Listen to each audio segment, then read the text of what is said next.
Assalamualaikum warahmatullahi wabarakatuh. Hari ini saya akan mempresentasikan materi tentang wireless WAN. Pengertian wireless WAN adalah dalam menjangkau kebutuhan internet dalam sebagai sektor keadaan WAN sebagai dibutuhkan menurut buku pengenalan dasar jaringan komputer. WAN adalah jaringan komputer yang luas cakupnya mencapai suatu negara bahkan benua. Adanya jaringan ini sendiri karena hasil gabungan dari LAN dan MAN. Dalam membangun jaringan WAN sendiri dibutuhkan kabel serat optik, fiber optik, kabel telepon, atau bisa juga menggunakan satelit. Oleh karena itu jangkauannya sangat luas dan memerlukan biaya yang sangat besar. Di antara banyak tipe jaringan komputer, jaringan WAN memiliki karakteristik yang cukup unik. Di antaranya, yang pertama adalah jaringan yang digunakan untuk menghubungkan perangkat yang tidak bisa dijangkau oleh jaringan lain, seperti LAN dan MAN. Kedua, jaringan yang digunakan untuk melakukan koneksi pada jarak yang berjauhan. Ketiga, dapat mengirimkan paket data antara switch, router, maupun antara jaringan yang telah dibangun. Keempat, jaringan yang digunakan untuk mengakses bus switch jarak jauh diperlukan koneksi serial dari berbagai macam jenis. Yang terakhir, jaringan yang bekerja pada lapisan OSI layar, di layar fisik, dan layar data link. Selanjutnya, cara kerja wireless WAN, yaitu dalam pekerjaannya, jaringan WAN menggunakan dua komponen teknologi komunikasi, yakni kabel transmisi dan komponen switching. Atau kabel transmisi memiliki fungsi untuk memindahkan bit-bit dari suatu komputer ke komputer lainnya. Sementara itu, komponen switching adalah komponen dari sebuah komputer khusus yang digunakan untuk menghubungkan dua buah kabel transmisi atau lebih.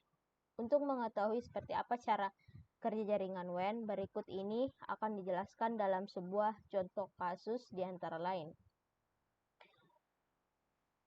Yang pertama, sebuah perusahaan akan memilih dan menempatkan satu komputer server untuk kebutuhan akses database yang dimiliki. Kedua, kemudian komputer server akan mengirimkan informasi database dan paket data ke seluruh jaringan yang telah dibangun suatu topologi. Yang ketiga, dengan adanya topologi jaringan yang telah dibangun, maka komputer klien atau user bisa mengakses seluruh informasi ke komputer server meskipun berada di luar pulau ataupun antara negara sekalipun. Terus, ada beberapa juga jenis perangkat jaringan WAN. Perangkat jaringan WAN terbagi tiga. Yang pertama ada router, modem, dan antena. Router adalah perangkat yang berfungsi untuk mentransmisi paket data dari jaringan ke internet ke perangkat lain melalui proses routing. Sedangkan modem adalah perangkat elektronik yang digunakan untuk menghubungkan komputer, laptop, handphone, maupun perangkat lain ke internet. Dan terakhir, antena adalah alat canggih yang ditemukan melalui proses dalam kurun waktu cukup panjang.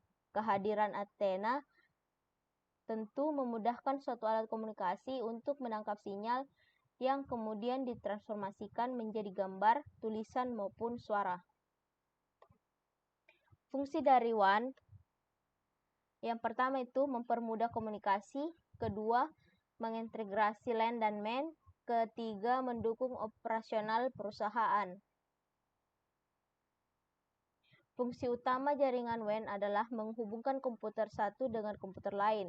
Namun selain fungsi tersebut, ada fungsi juga melebihi detail dari jaringan WAN, seperti mempermudah komunikasi, mengintegrasikan LAN dan MAN, dan lain sebagainya. Dan adapun kelebihan dan kekurangan dari WAN. Kelebihan WAN yang pertama digunakan untuk transmisi file, data, dan resource dengan jaringan workstation. Kedua, dapat memperoleh informasi secara real time. Ketiga, dengan memanfaatkan koneksi workstation, jaringan WAN dapat digunakan untuk berbagai resource atau sumber daya. Keempat, bandwidth yang bisa digunakan dengan jaringan WAN sangat besar. Kelima, WAN mempunyai sistem jaringan yang luas dan besar sehingga mampu menjangkau negara, benua, bahkan seluruh dunia. Dan adapun kekurangan dari WAN yang pertama, biaya pembangunan jaringan fasilitas dan perawatan sangat tinggi karena jangkauannya yang sangat luas. Kedua, dari segi pengaturan atau penyetingan, jaringan WAN lebih sulit dan rumit. Dan alat-alat yang diperlukan untuk membangun jaringan ini juga tidak murah. Ketiga, skala jangkauan jaringan WAN yang luas membuat jaringan ini rentan terhadap serangan dan ancaman dari dunia luar secara hacker.